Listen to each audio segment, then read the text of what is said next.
मैं हूं भगवान जगन्नाथ। मैं वही हूं जो युगों युगों से पूरी नगरी में रथ पर सवार होकर चलता आ रहा हूं।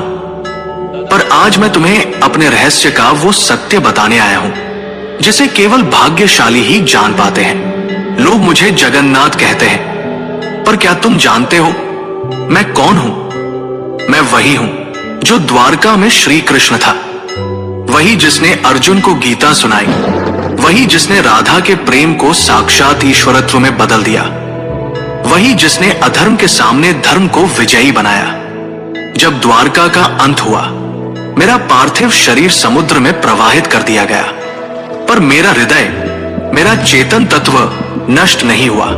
समुद्र में एक दिव्य काष्ठ पवित्र लकड़ी के रूप में प्रकट हुई और बहती हुई पुरी के तट पर आई।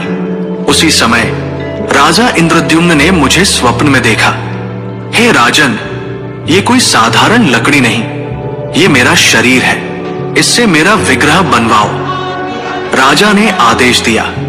मूर्ति बनाने के लिए एक वृद्ध पुरुष प्रकट हुए। उन्होंने कहा, इन्हें गुप्त रूप से बनाऊंगा, कोई द्वार मत खोलना।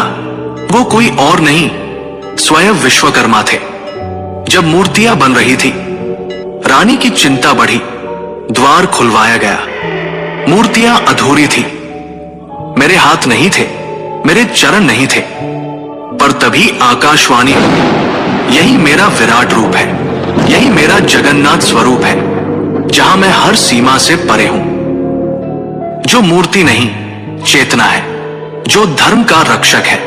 राजा ने मेरे उस दिव्य हृदय को मूर्ति में प्रतिष्ठित किया।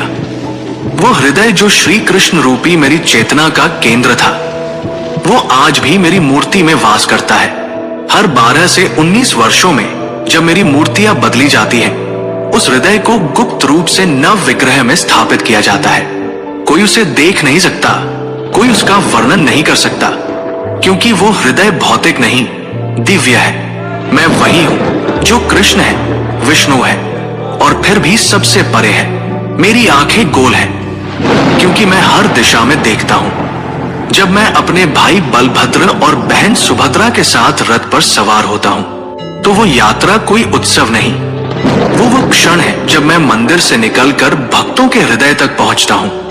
जब तुम मुझे सच्चे हृदय से पुकारोगे, ओम नमो भगवते जगन्नाथाय, तो तुम पाओगे कि मैं तुमसे कभी दूर था ही नहीं। मैं वही था तुम्हारे भीतर, तुम्हारी चेतना में।